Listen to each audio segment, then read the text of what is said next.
d'abord, merci beaucoup pour ta communication. Et je voulais revenir sur peut-être un détail de ce que tu as, de tous les thèmes qui étaient traités, mais qui me donne beaucoup à réfléchir. À un moment, tu parlais des critiques qui ont été adressées à Métropole et Mentalité, ou la Métropole et la vie de l'esprit, etc., de Simmel, en disant que parmi les critiques en question, il y avait celle d'être flou. Or, j'étais en train de me demander si ce caractère flou, ou si tu veux non systématique, ou apparemment fragmentaire, etc., ne fait pas l'intérêt de ces textes pour nous, à un moment où les sociologues, au moins en France, mais je ne pense pas qu'on soit les seuls, vous soyez les seuls, se sont persuadés que la sociologie devrait avoir une méthode, qu'il y a une méthode de la sociologie et qu'il singe les méthodes des sciences exactes d'une façon qui aurait dû être réglée à la fin du 19e siècle, avec les débats autour de la scientificité des sciences humaines. Moi, je trouve que dans le domaine de la sociologie, mais des sciences humaines en général, il y a une régression par rapport à la liberté intellectuelle de Simmel, justement, qui est terrifiante. C'est-à-dire, moi, c'est que je lis actuellement de sociologie, d'anthropologie, etc., soi-disant scientifique, me tombe des mains, et ça à mes yeux aucun intérêt, parce que ce sont des études de cas plats, inintéressants, sans aucune conceptualisation, sans aucune théorisation, parce que prétendument ils sont plus scientifiques. Donc je me demande si ce flou n'est pas à sauvegarder, protéger, cultiver, soigner, comme tu veux. Voilà. Oui, et comme je vous ai dit, là je me suis servi de ces textes de Jean-Samuel Bordreuil. Ce que je voudrais, c'est qu'il accepte de les reprendre pour les publier, parce que je trouve qu'il est vraiment excellent, dans le sens où il utilise cette technique bien connue, comme quoi on coupe de l'herbe sous les pieds en mettant en avant les critiques pour ensuite dresser quelque chose de fort. Je me rappelle avoir vu justement Jean-François Augoyard en faisant une conférence de leur premier congrès d'ambiance, dans lequel il démarrait de cette manière-là. Les ambiances, c'est du luxe, c'est futile, et il y avait un autre terme. Et ensuite, on passait toute la conférence à comprendre, il s'emparait des critiques, et c'est en s'emparant de ces critiques qu'ensuite il faisait les développements qu'il fallait. Et par rapport à cette idée du flou, et je suis complètement d'accord avec la critique qui peut être faite. Et si vous voulez, si je ne fais que prendre par exemple cette question de l'expérience migratoire, et l'expérience ordinaire du migrant, vous savez, il ne l'amène pas à choisir entre les lieux d'où il vient et les lieux où il est accueilli. Non, entre ces deux inscriptions, il n'arrête pas de faire le nécessaire ou de lutter pour faire le nécessaire pour relier les inscriptions. Parce que c'est dans ces liens, dans cette construction qui peut être complètement composite, qu'il va creuser son sillon. Donc, cette critique comme quoi ce texte il est flou, en effet, mais c'est cette mollesse, si on veut dire, qui peut être signalée par nos sociologues conventionnels purs et durs, et, me semble-t-il, c'est celle qui permet justement d'imaginer autrement les coordonnées des marges. Ce matin, il y avait une question qui avait été posée sur les marges, justement. Et je crois que là, il y a une forme d'entrée qui ne peut qu'être intéressante. Oui, mais c'est plutôt parce que j'ai une question. Je voudrais poser une question à... C'est Francisco, c'est ça? Non, Fabrizio, pardon. Non, pour faire circuler... Bon, à part que je suis pas tellement... Enfin, je m'étonne quand même que le texte de Métropole et Mentalité ait été taxé de flou, parce que... Enfin, je trouve pas qu'il soit flou du tout, mais bon. Je trouve que le terme de flou sied pas du tout à Simmel, mais bon... c'est plutôt ce qu'on disait à table. Je trouve que ce qui sied à Simmel, c'est pas le flou, c'est plutôt... le fait de donner l'impression que ce n'est pas architecturé de manière par des tiroirs comme ça, linéaires, etc. Et je trouve que c'est un texte qui est très clair. Enfin bon, il y en a qui sont peut-être... Enfin bon, mais après ça c'est... Donc je trouve le terme de flou, mais je sais pas qui est-ce qui faisait cette critique du flou. Mais voilà. Donc, Fabrizio, c'est ça? Oui. En fait, je voudrais revenir à votre conférence parce que je commençais à être un peu fatiguée et j'étais un peu absente et j'ai un peu une connaissance de la philosophie de l'argent, mais pas très détaillée. Et en fait, est-ce que vous vouliez dire que pour Zimmel, si je vous ai bien compris, c'est que l'argent, c'était peut-être la forme la plus proche, la plus adéquate à la vie? Oui. Ouais. Et si vous pouviez revenir un peu là-dessus, je trouve ça oui, très beau, très... Ouais. Oui. Merci. Enfin, Je dois répondre maintenant? Oui. Ah oui, oui, oui. Non, je crois qu'il y a quelque chose sur le flou. Oh, oui. Oui, je n'ai pas une thèse par moi. C'est qu'est-ce que Zimmel affirme. L'argent, c'est les symboles purs, mais pour être les symboles purs, c'est les plus proches et les plus loin de la vie. Il n'y a pas, je crois, symbole pour Zimmel il n'y a une participation mimétique avec les symbolisés. Mais cette symbolisation, c'est possible seulement avec une inversion.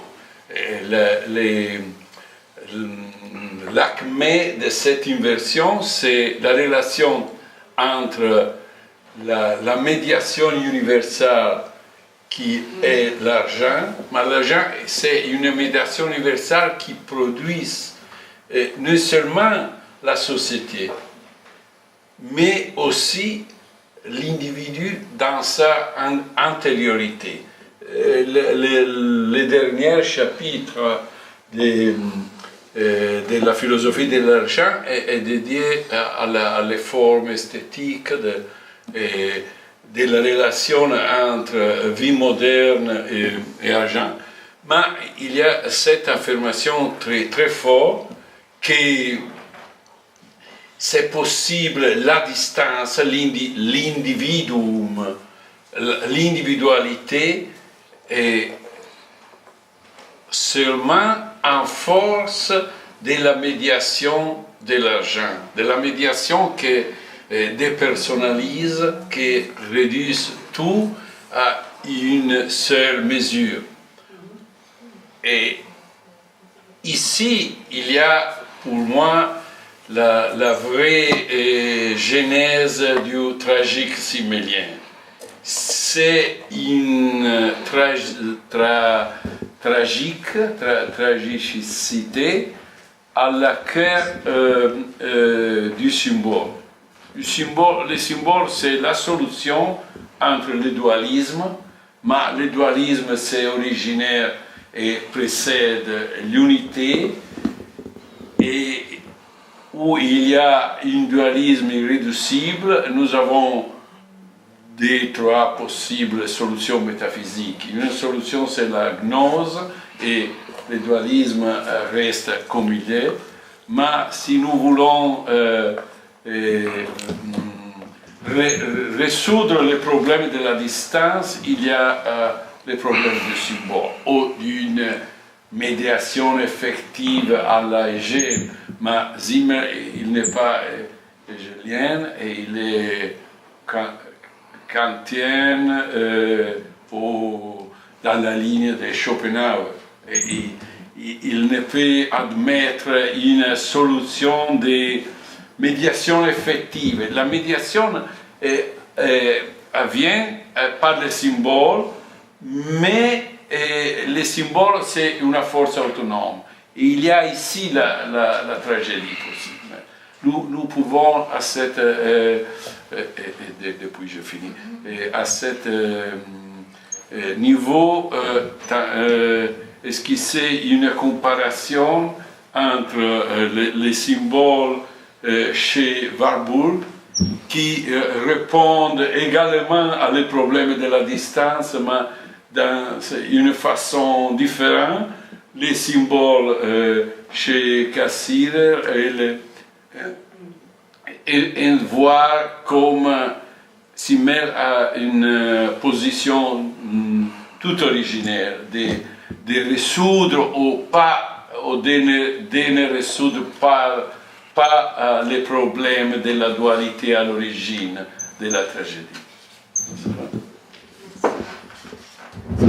Et je peux poser une question, mais à propos de ce que dit Fabrizio maintenant, je crois qu'on pourrait dire que la pensée de Simmel est plutôt antinomique. Oui. Même s'il maintient, il ne cherche pas une synthèse supérieure, il a plutôt les tiers, les tertiums, c'est les symboles, oui, mais c'est surtout l'interaction, c'est un mouvement. C'est le jeu entre Beharrung und Bewegung, pour citer le texte final de la philosophie de l'argent, le mouvement et la permanence. C'est comme métaphysique, il arrive là, il a défini une métaphysique de ce genre, et il a une antinomie dans laquelle aucun des deux parts peut rester seul, ils dépendent l'un de l'autre, et le mouvement qui se développe là est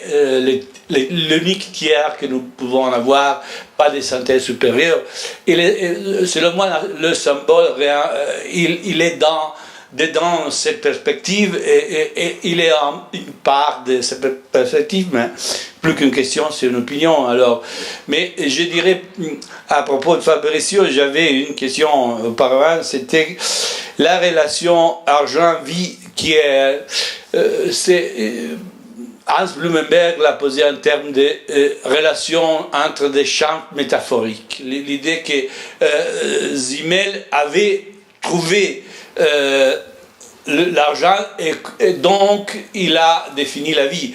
Dans le sens pas que la vie est équivalente à l'argent, mais que les propriétés d'être surtout possibilités des possibilités sont plus propres sont tant propres à la vie comme à l'argent. Ça c'est l'idée, et des autres caractéristiques qu'ils définissent, etc. Mais c'est plus que autre opinion, plus qu'une question. Mais j'avais des questions pour les autres présentations aussi, très brièvement, à propos de M. Vattier, l'idée d'un Simmel cynique et d'un Goffman cynique et d'un Simmel idéaliste, il me laisse un peu. Je voudrais que si vous pouvez développer un peu cette considération, parce que ce que je trouve qui ne marche pas là, c'est le fait que l'homme qui vit dans la métropole est toujours quelqu'un qui se cache, qui est réservé, qui n'est pas disponible à se mettre en question intimement dans la relation, qui se présente donc dans une manière, on pourrait dire, pas dans les termes de Simmel, il se présente tactiquement, il se présente comme quelqu'un qui construit une image, pas comme quelqu'un qui se met en relation directe, etc. Donc, pas d'idéalisme dans ça, plutôt je vois une continuité très forte entre les intuitions des Simmel et les théories, les recherches empiriques aussi de Goffman, mais je ne suis pas spécialiste, c'est simplement une question. Question aussi à Pedro Garcia. Cette prévalence du moyen, cet déplacement du contenu à la forme, on pourrait dire, on les pourrait même interpréter à les termes du sociologue qui a cité M. Mayer ce matin, c'est-à-dire Arnold Gehlen, comme une possibilité objective secondaire, parce que l'idée que comme l'exemple que Simmel ne fait pas seulement dans les 17, il le fait dans 90, à propos des sociétés des chevaliers médiévales, il dit l'origine c'est pratique, mais enfin on a oublié très tôt cette idée, et il devient une manière de jouer, de faire, de se mettre en jeu, de faire une forme ludique des relations. Alors ça, c'est comme on dit, il y a une relation défonctionnalisée, on pourrait dire même, qui devient artistique, on pourrait même dire en termes zimméliens, dans le sens qui devient l'art pour soi-même, la conversation pour la conversation, l'être ensemble pour l'être ensemble, etc. C'est une esthétisation, si on veut, mais c'est les passages, on ne peut interpréter de différentes manières, pas simplement en termes de contenu et forme, mais aussi l'exemple de Guélen, ben les autres sont plus valides selon moi. Enfin, à propos de la présentation de M. Meyer, j'ai une question, plus qu'une question, j'ai apprécié beaucoup son discours, mais j'ai des doutes sérieux. Je ne suis pas sûr qu'il a correctement interprété les textes des emails sur Florence et sur Rome. Si est nécessaire, après je vais traduire, mais j'ai doute que, par exemple, Rome, c'est, on le peut lire pas simplement comme un topos de la ville éternelle, mais comme une interprétation presque freudienne. Il dit les mêmes choses qu'a écrit Freud sur les différentes couches, c'est ça, les différentes couches de Rome qui deviennent intemporelles comme l'inconscient. C'est la même chose que l'inconscient, c'est la cosification, l'objectification de l'inconscient en termes urbanistiques. Alors donc, c'est l'inconscient de la ville et de la civilisation. Peut-être quelque chose de plus intéressant que les topos de la ville. Au moins, on peut chercher dans cette direction qui est autorisée, selon moi, de ce que Simmel écrit à propos de Florence. Dans ces cas aussi, pas seulement la Renaissance, etc. Il parle de la relation entre l'esprit et la nature. Florence est une tentative de Versöhnung, une conciliation entre les deux, mais pas complète. Alors il dit, pour nous les Allemands, le Nord, c'est une géographie de l'esprit, sans doute un peu vieillie, sans doute, et pas exactement politiquement correct, comme on dirait, mais pour s'expliquer, pour nous les Allemands, c'est la nature sans aucune forme d'esprit d'Anel qui nous intéresse, et il parle de la mer du Nord, des Alpes, de la forêt, mais il dit quelque part, je ne me souviens pas la ligne, mais exactement, il dit comme la nature en nous.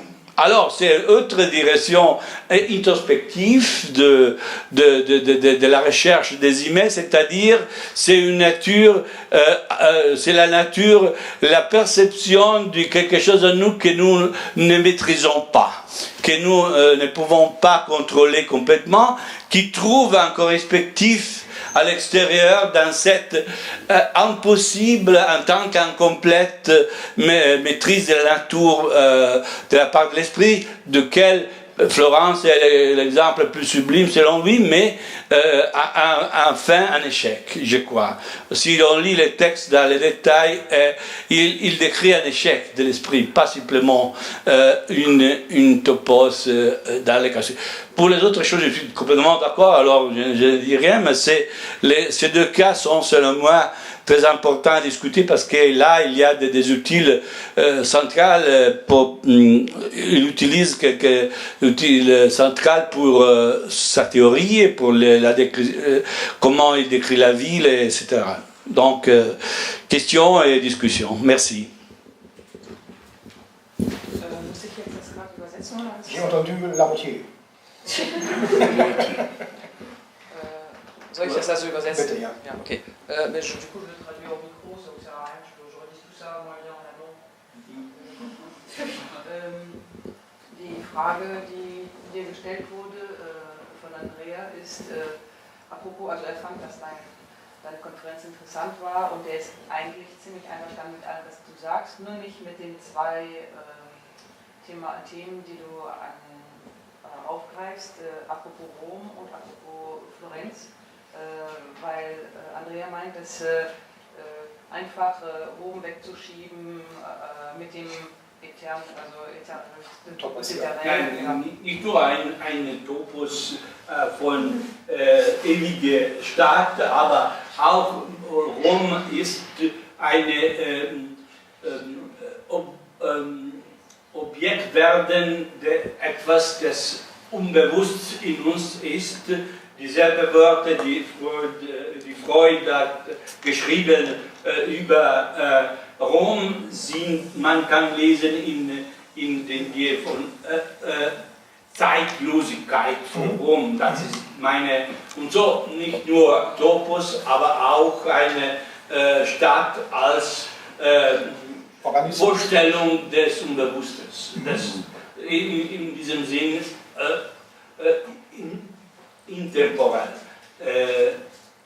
Zweite Frage war über Florenz. Florenz auch ist nicht nur eine Renaissance-Topos, meiner Meinung nach, weil in Florenz ist auch eine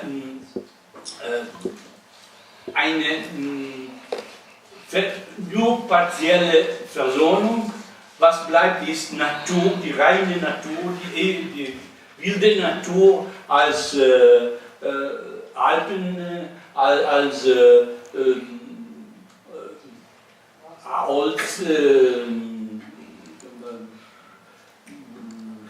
Wald, die deutsche Wald und so weiter, eine Idee von Natur in uns, die man nicht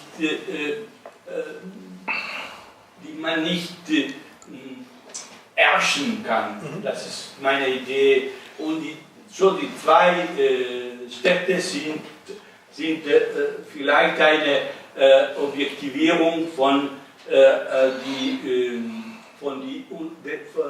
Unbewusst und so eine Idee von Natur reicher als die zwei Topos erklären können, dass andere Teile ihrer Organisation sind. Ich stimme mit und so, kein Problem, aber diese zwei Punkte, Rom und Florenz, sind problematisch. Vielen Dank für die Antwort. Gleich Antwort. Wahrscheinlich ist das so, wie Sie sagen. Es ist möglich, dass ich den kurzen, übrigens den frühesten Essay dieser Städtefolge, Rom, nicht genug beachtet habe und die Idee, dass eben, Sie haben völlig recht, also es wird gefeiert, dass Rom über die Jahrtausende gewachsen ist und natürlich ungeplant. Aber auch wie London. In London hat es jahrhundertelang keine Stadtplanung gegeben, hat aber Simmel nicht interessiert. Wahrscheinlich haben Sie recht, dass man nicht nur sagen muss, Topos, Rom, Roma Eterna, aber es gibt eben auch weniger inspirierte Essays von Simmel, wo er sich im Kreis dreht. Für mich ist das der Henkel-Essay zum Beispiel oder der Bilderrahmen. Naja, die Form konstituiert den Inhalt. Okay, wir wissen das. Also ich fand den Rom-Essay nicht berauschend, aber ich bin nicht auf die Idee gekommen, dahinter also die Figur des Unbewussten zu finden, weil ich im Kopf noch hatte, Simmel hat von Freud nur peripher gehört und sagte, damit möchte ich nichts zu tun haben. Ja? Und, Sussman hat das, glaube ich, überliefert. Wie auch immer. Florenz ist diffiziler. Wir haben heute auch von Desideri viel über Symbol gehört. Und ich habe jüngst rezensiert eine 500-seitige Dissertation einer Annika Schlitte über Symbol und Simmel und Geld. Und es ist tückisch, weil Simmels Symbolbegriff wird nie rektifiziert, wird nie geklärt. In der Philosophie des Geldes ist das nicht viel mehr als Zeichen oder vielleicht sogar Metapher, who knows. Aber es gibt diese tückische deutsche Tradition des Goethe-Symbols. Und das Goethe-Symbol sagt, es gibt Zeichenformen, Bildformen, Ideen, in denen das Allgemeine im Besonderen geschaut werden kann. Und wenn ich jetzt kühn bin, genau das behauptet nämlich Simmel von Florenz. Florenz ist das, was es ist und das reicht. Und also wenn Sie kühn sind, können Sie auch sagen, Florenz gleich Goethe. Ja? Und jetzt kommen wir der Sache auf die Spur. Denn nur Natur oder nur Form oder nur Leben oder nur Medium, wir haben heute gehört von Mediatisierung, von Verkehrsformen, von Geselligkeit, von Spiel, alles Formen, das reicht nicht. Und je genauer Sie sich anschauen, was der späte Simmel sucht, ist immer dieses Equilibrium von Bewegung und Sistierung. Und das ist immer nur partiell, immer nur präsenzhaft, man kann es sehen. Florenz. Ja, und er sagt ja, Florenz ist Florenz. Symbol. Ja, und das reicht. Das ist eine So, Symbol. Moment. Und Wir meinen das des Unvollendeten. Ja. Alle Symbole sind nicht vollendet. Moment, also das Equilibrium wird immer gesucht und denken Sie an den Ruinenaufsatz, wo er sagt, nur in der Ruine sehen wir den Einstand, Deuce, das Equilibrium von Natur und Kultur. Beides ist so auf die Hälfte anschaulich geworden, sagt Simmel. Das ist ganz wichtig. Und eins noch, dann mache ich Schluss. Mir ist heute deutlich geworden, also der späte Simmel, also mich treibt eigentlich um, ist diese Idee, diese geniale Idee der rein formalistisch-relativistischen Kreuzung sozialer Kreise. Daraus entsteht unsere Individuation. Wie ist das verträglich mit dem späten Simmel, der das individuelle Gesetz sucht? Denn das passt eigentlich nicht. Sie können niemals Produktivität, Kreativität, Individualität aus einer Kreuzung von etwas erklären. Das passt nicht zusammen. Ich denke dieses Jahr darüber nach. Aber mir ist aufgefallen, Spiel, Koketterie, Wechselwirkung, Tanz, Geselligkeit, Medium, Verkehrsform reicht dem späten Simmel nicht. Es muss immer ein Einstand kommen, oder er wird gefordert. Und das ist gemeint mit dem individuellen Gesetz. Und bei Florenz haben sie es. Und bei Venedig, sagt Simmel, bricht es schon wieder schopenhauerisch auseinander. Da haben wir die Metaphysik von Schein und Sein, Maskentheorem, Oscar Wilde, Décadence. Also es bricht immer wieder auseinander und das macht Simmel stark, weil er nicht teleologisch denkt. Denken Sie an das Finale von Philosophie des Geldes. Andererseits beschwert er die Tragödie der Kultur, die offenbar immer schlimmer, immer tragischer wird. Aber es gibt auch kein Zurück in die Vormoderne, das geht nicht. Und meines Erachtens ist der späte Simmel ratlos und muss eben auf diese Künstlerästhetik oder dieses Beschwören von Einstand im schönen Bild also insistieren. Das ist sein letztes Wort eigentlich. Oder eben Kultur als Konflikt. Ja, aber wir haben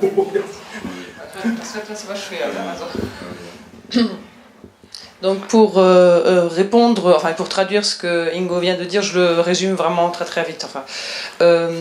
J'essaye de le dire bien et vite.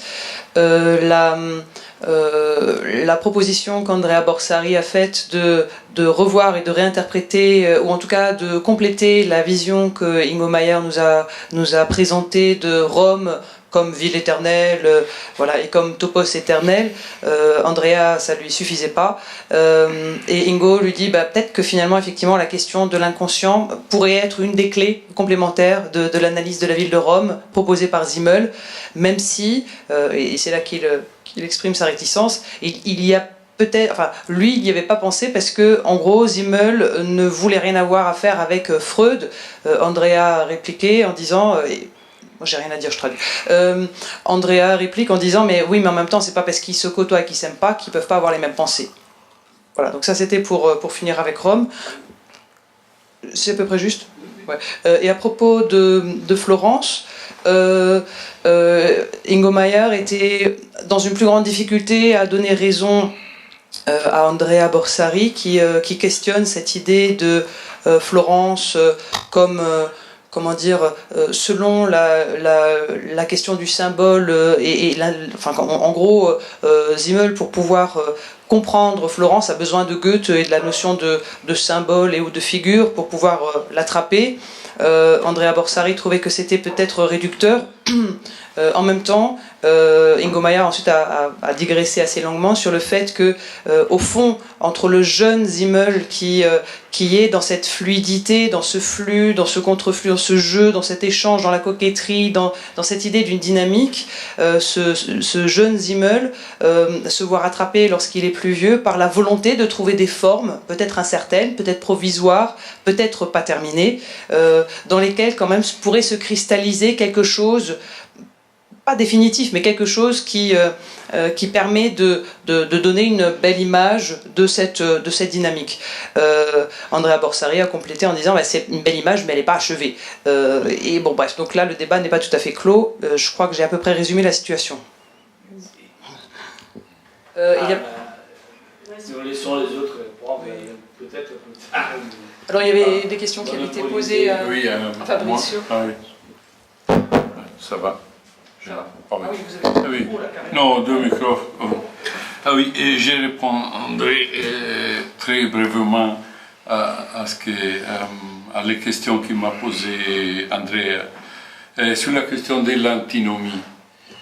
Je crois qu'il y a seulement un autre philosophe contemporain à Simmel qui confère une position très forte à la relation entre antinomie et vérité.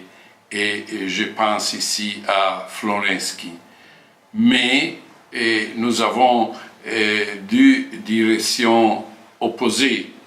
Pour Florensky, c'est l'antinomie, c'est la manifestation de la structure de la vérité stable, éternelle, etc. Pour Simmel, l'antinomie, c'est la manifestation de la vérité comme relativisme. Nous devons encore, je crois, bien entendre qu'est-ce que signifie relativisme pour Simmel. Et peut-être la meilleure voie, c'est de réfléchir sur la constitution antinomique du symbole même, en relation avec la distance, en relation avec la notion métaphysique et générative de la frontière, de la limite, Grenzen. Et je viens de cette route à la question à la question posée par Blumenberg, la relation entre argent et vie comme relation entre des champs métaphoriques. Nous devons entendre bien que les camps, la métaphore, du métaphorique, la métaphore pour Simmel, ce n'est pas seulement descriptive, mais performative. La relation entre ces deux champs, entre vie et symbole, vie et argent, ce n'est pas une relation de description réciproque, mais une transformation réciproque. Et qu'est-ce qu'il reste? Reste la notion de Wechselwirkung, d'interaction. Et un seul mot à favor de la symbolicité du nom Florence. Je crois que Simmel entend que Florence, il est en paix avec son nom, alors qu'il a habité à Florence. Maintenant, il n'est pas ici. Oui.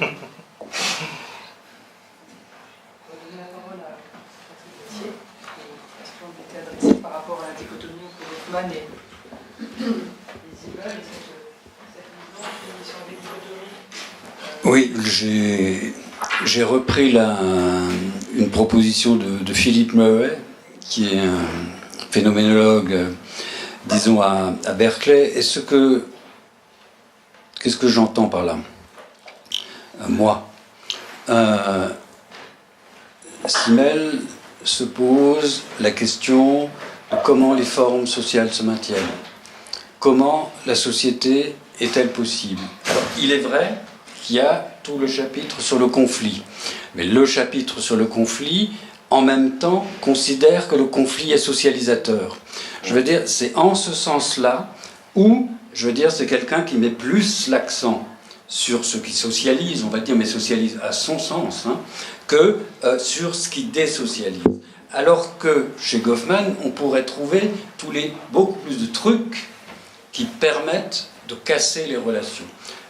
Évidemment, une description de la société qui se voudrait non pas exhaustive, mais disons la plus rigoureuse possible, est obligée de prendre les deux perspectives.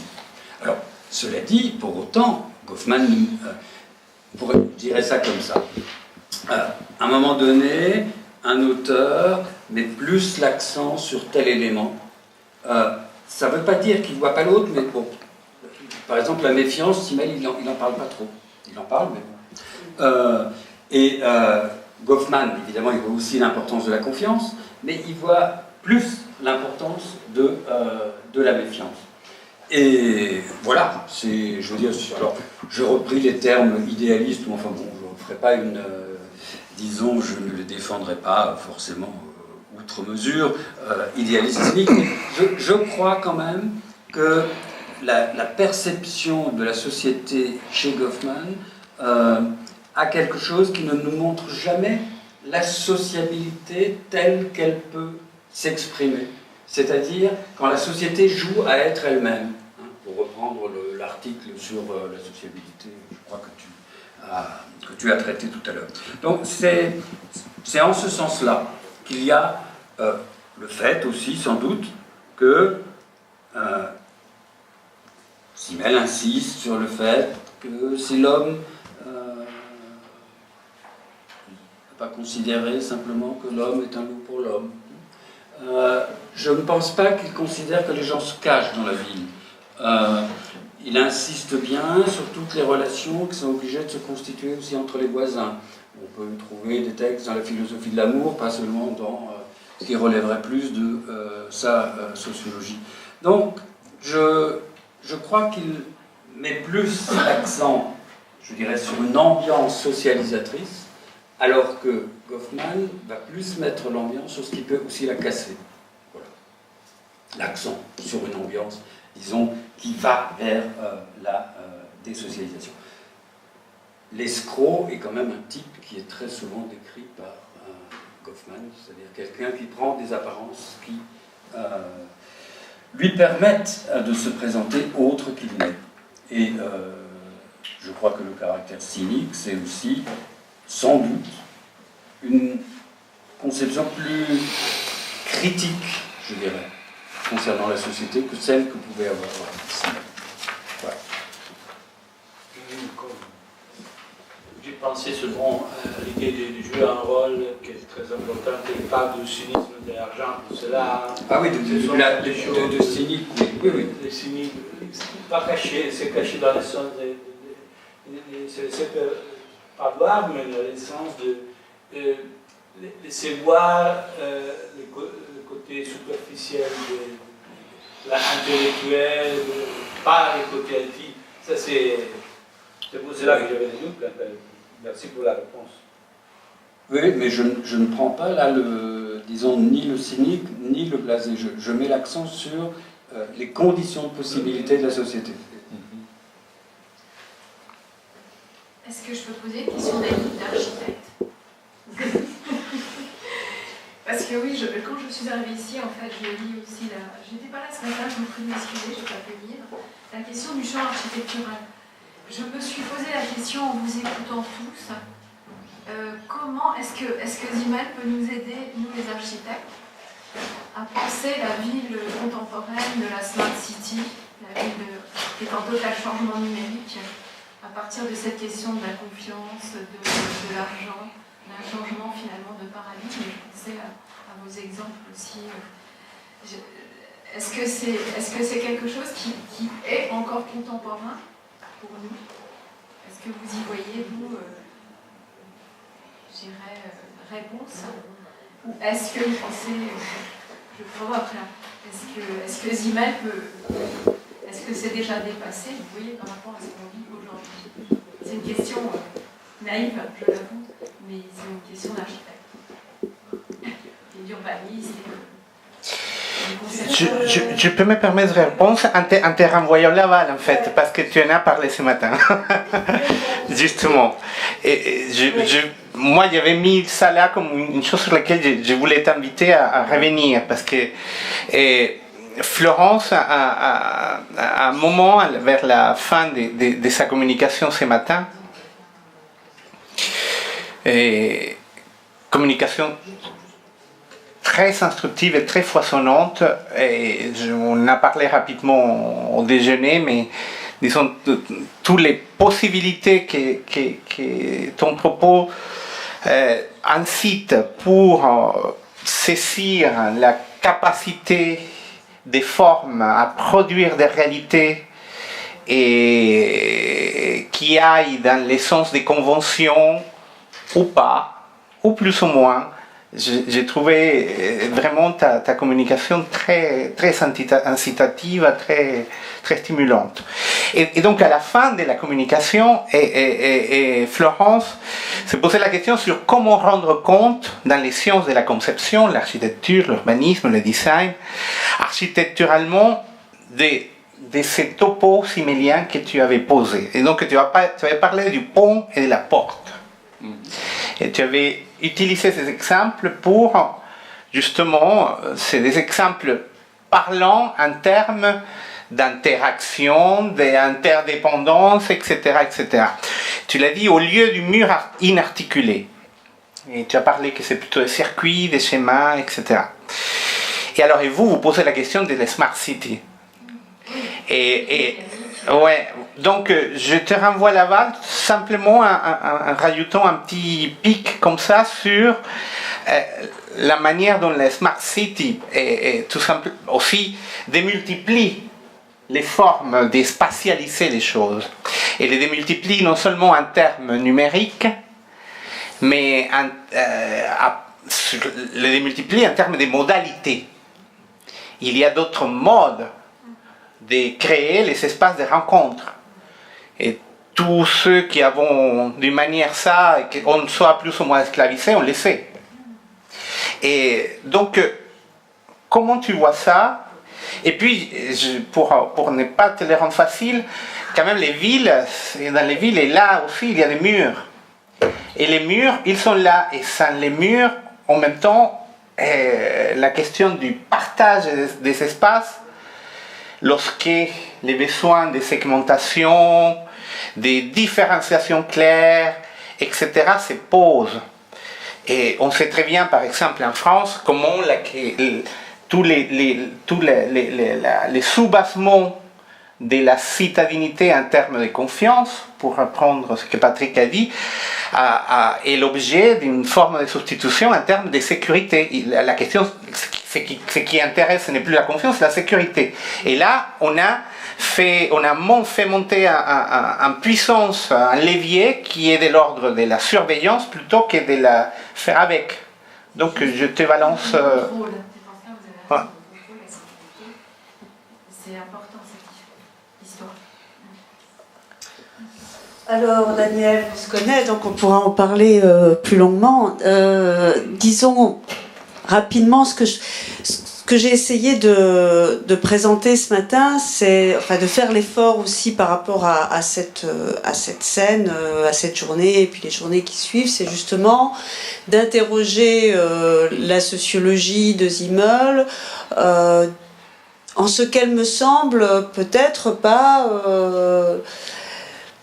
de l'interroger dans les rapports, dans le rapprochement qu'elle peut avoir avec les sciences de la conception, l'architecture et l'urbanisme, et en posant, peut-être pas d'emblée, parce que bon, c'était le temps d'une communication assez longue, mais en posant finalement quand même comme hypothèse que cette rencontre, elle était peut-être pas si évidente, et que elle était peut-être pas si évidente, et là j'essaye de saisir le principal, parce qu'il me semble que les architectes ou les sciences de la conception sont facilement piégés par la forme dans son sens le plus, je dirais, éloigné de ce qu'est la sociologie formelle, formiste de la forme chez Zimmel, qui est en fait, ce qu'on n'a pas cessé de dire là, qui est en fait plutôt une réflexion autour d'équilibres très instables qui, j'ai proposé le terme d'entre-capture, mais d'équilibres très instables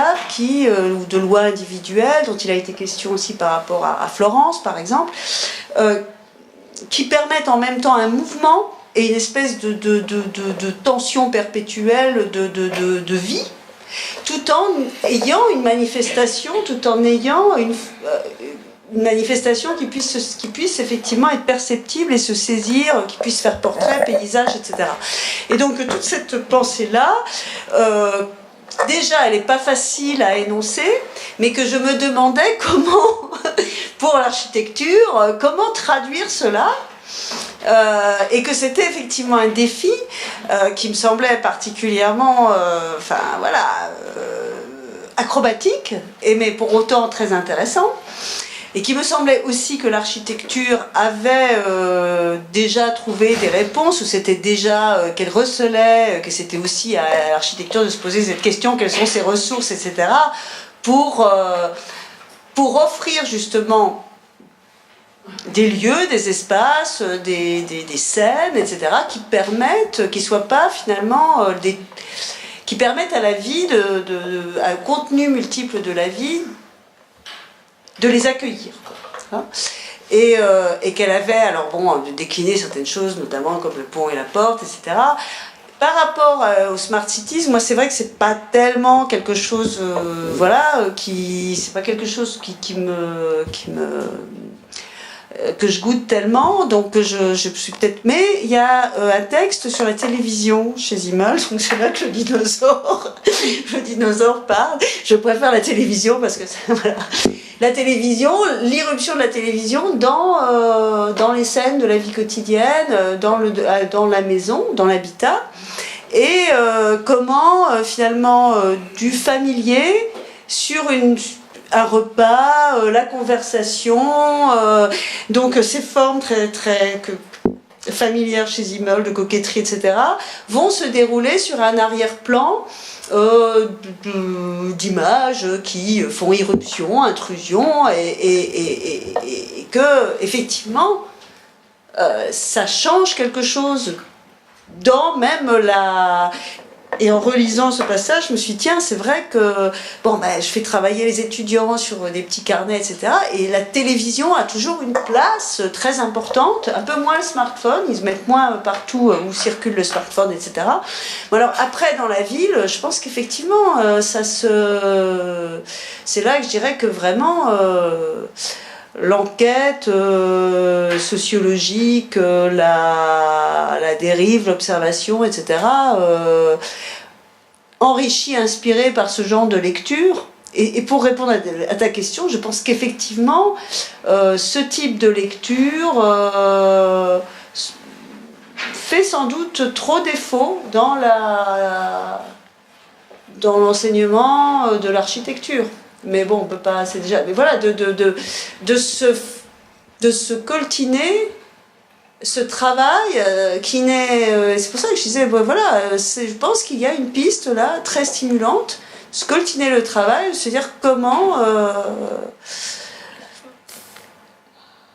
concevoir, dessiner, de quelles ressources l'architecture peut-elle disposer pour... Ce qui est compliqué pour l'architecte aujourd'hui, c'est qu'il est obligé de rentrer dans des protocoles de contrôle du point de vue de tous ces outils, c'est-à-dire qu'on n'est plus du tout devant, si vous voulez, on est devant des systèmes techniques qui sont de l'ordre du contrôle de plus en plus effectifs, c'est-à-dire que l'architecte ne contrôle pas forcément les espaces qu'il va concevoir, parce qu'effectivement, il n'est plus tout seul en face de son plan, sa manière de faire, et que je pense à la question du BIM, par exemple, d'outils actuellement qui sont de l'ordre de la sécurité, du contrôle, qui le dépassent complètement, qui favorisent, je dirais, une conception qui devient vraiment de l'ordre de la technique et de la norme.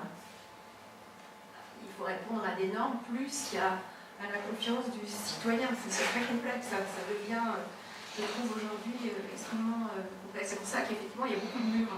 Il y a des murs là-dedans, il y en a d'autres, je pense au film d'Ai Weiwei, du Moniflow, enfin, je trouve qu'on est dans une société de murs qui s'érige. D'ailleurs, on a des étudiants qui travaillent sur le mur de plus en plus. C'est assez symptomatique. Et qu'est-ce que c'est que le mur aujourd'hui? C'est pour ça que on se pose la question des villes, puisque je fais partie d'un réseau Arche qui travaille déjà sur la ville sur la Lune et sur Mars, et en même temps la question des énergies. Vous voyez, on est dans des questions de prospective. Et c'est pour ça que j'essaye de rejoindre ce que vous dites de la confiance, par exemple. Bon, je peux peut-être essayer oui, voilà. une réponse, parce que moi, effectivement, je travaille à la fois sur des emails en enseignant la philo à l'école d'architecture et sur la smart city. Et je trouve que les questions qui ont été évoquées par, notamment par Pedro, les questions de proximité, distance sociale, spatiale, etc., prennent d'autres formes, mais ne disparaissent absolument pas parce qu'on est dans les smart cities ou dans les réseaux ou dans les grilles, etc. Donc il y a absolument une manière qui se pratique tous les jours en faisant des recherches sur la smart city et sur les grilles et sur les réseaux et sur internet et sur les impacts des mutations technologiques sur la ville, d'utiliser la matrix que Pedro nous a, socio-spatiale, que Pedro nous a fourni. C'est-à-dire que l'intérêt des grandes pensées, c'est qu'elles ne sont pas dépassées parce qu'il y a Internet. Je veux dire, Platon, on peut penser très bien Internet, le virtuel avec Platon, je pense. Donc, ce qui m'étonne, c'est que les étudiants ne s'étonnent pas du tout du fait qu'on leur parle en même temps des emails et de la Smart City. Il y a que les collègues architectes qui s'étonnent à chaque fois qu'on essaie d'utiliser quelques concepts dans les enseignements d'architecture. L'architecture a été toujours une activité extrêmement conceptuelle, philosophique, etc. Et c'est pas aujourd'hui qu'elle va devenir une simple technique d'ingénierie. Donc, je ne vois pas en quoi le fait que, si vous pensez les smart cities, c'est toute une question de quelle est la proximité, quelle est la distance, qu'est-ce que ça veut dire d'être régi par une régie urbaine de techniciens plutôt que d'être régi par une vraie vie politique. Ce sont transposés, ça ne veut pas dire qu'il faut commenter les emails pour comprendre la Smart City, mais ce sont des outils conceptuels qu'on peut très bien appliquer dans des contextes technologiques complètement différents.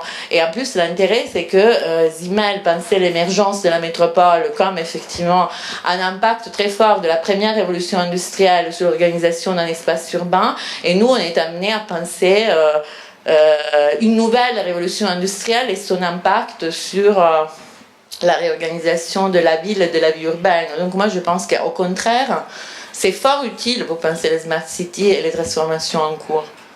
C'est mon ébauche de réponse pratique. Je crois que Pedro voulait encore parler. Ce sera presque le mot de la fin. Oh là là, ouais. Je vais aller très vite et très terre à terre par rapport à votre question, mais j'ai fait un lien avec Andrea, je crois qu'elle avait signalé tout à l'heure. J'habite dans un logement de la ville de Paris qui date d'il y a 3 ans, donc il est neuf, et qu'évidemment il a été fait dans la lignée de contrôle propre au mode de programmation architecturale urbaine d'aujourd'hui. C'est-à-dire, les mots-clés, c'est résidentialisation. Habitons dans un lieu comme Stalingrad, donc il faut va prédominer. Alors, ce qui veut dire que les façades, elles ne sont pas aveugles. Il y a tous ces éléments avec lesquels les matériaux de l'architecture d'aujourd'hui peuvent construire des choses qui font un peu intermittence, porosité, mais évidemment, il y a un premier portail avec un code très dur, etc. Et ensuite, il y a un deuxième code. Donc, mais c'est lui qui relie l'immeuble à la rue. Donc, chez nous, écoutez, je ne sais pas combien de temps, mais presque 1 an, il n'a pas marché. Il marchait très bien au début, évidemment. Ces questions auxquelles les archis ont si du mal, l'usure des choses, donc quoi faire, voilà.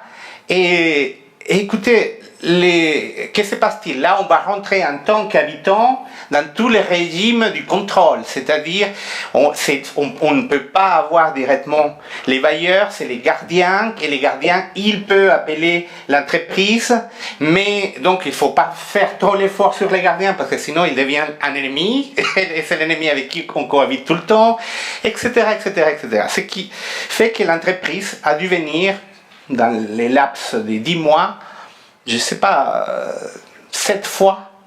Et à chaque fois, la porte, elle était réparée au bout d'une semaine, ou de 3 jours, ou de 15 jours.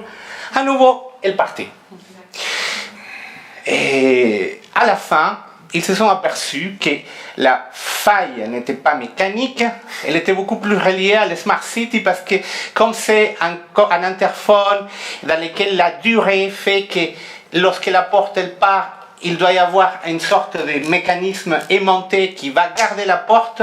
Alors, la durée entre les moments où on activait la sonnette et les moments dans lesquels la porte se renfermait, il était complètement dissymétrique. Au bout d'un an, presque, et voilà, c'est venu. Qu'est-ce que je veux dire par là? Je veux dire par là que tout à l'heure on parlait de cet article sur les formes. Et Andrea a très bien fait de signaler qu'il y avait cette question des relations, je crois que tu l'as dit, relations défonctionnalisées. Et c'est là où j'ai dit, la lecture, c'est confronté à, je répète, ces textes pour les étudiants que j'ai en archi, urbain, socio, anthropo, c'est une épreuve, parce que l'écriture, elle est très philosophique, et bon, et en plus, il y a la traduction, etc., etc. Mais les confronter à cette épreuve, non seulement nous permet d'aller de l'avant dans ce qu'André a nommé l'esthétisation, que je l'ai traduit comme se rendre davantage sensible au mode sensible de gestion de l'espace et de l'espacialité qui s'est construit à partir de là. Ça, c'est une première chose. Mais deuxième chose, pour moi, il y a un travail excellent qu'on fait en termes cognitifs, qui amène forcément non seulement à prendre les poids relatifs des formes, mais en même temps à comprendre mieux ce qui s'est fait après. Et ce qui s'est fait après, c'est, je reviens à mon portail, c'est comment la programmation architecturale, une fois que le produit est livré, que se passe-t-il ensuite? Et comment on négocie, ou on négocie plus ou moins ou pas du tout, l'emprise qu'on peut avoir pour que ces bâtis ils puissent tout simplement amener à un habitat satisfaisant sur place. Je pourrais vous reproduire, on n'a pas le temps, la même histoire avec les cuisines. Et c'est simplement parce qu'il y a eu une étudiante qui m'a interviewé, parce qu'elle faisait une doctorante, et on a des cuisines super petites, et donc finalement elle a fini par me dire, j'ai dit, ben quand même, nous on a dû décloisonner, etc., à nos frais, et si jamais on est renvoyé, on perd tout. Bon, non seulement on perd tout, mais on doit remettre tout en place comme c'était auparavant. Et finalement, j'ai réussi à échanger les rôles, et c'était moi qui l'interviewais au bout d'un moment. Et elle m'avoue que dans les protocoles de ces bailleurs, c'était pas écrit, mais la consigne c'était faire des cuisines enfermées, petites, parce que les odeurs qui sortent de ces cuisines qui viennent souvent de l'Afrique sous-saharienne, etc., il faut les traiter autrement. Donc, vous voyez, je pense que là, l'effet de se rendre davantage sensible à une cognition des formes et comment elles produisent à partir du vocabulaire que tu as mis à l'avant, transformer, déformer, etc., là, il y a un véritable outil de dialogue socio-spatial dans lequel, disons, l'autorité architecturale, elle pourrait jouer davantage sur les marges. Et peut-être, ou peut-être pas, je ne sais pas mon milieu, mais je pense que là, il y a un espace de dialogue et d'échange qui est extrêmement important.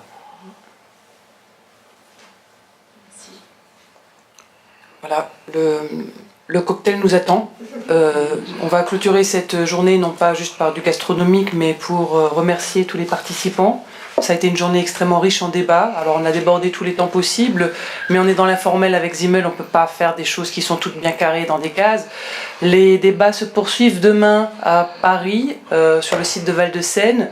Donc demain après-midi à 14h, on vous donne rendez-vous à Val-de-Seine. Et puis les débats donc, se poursuivent demain, l'après-midi, et après-demain, vendredi, toute la journée.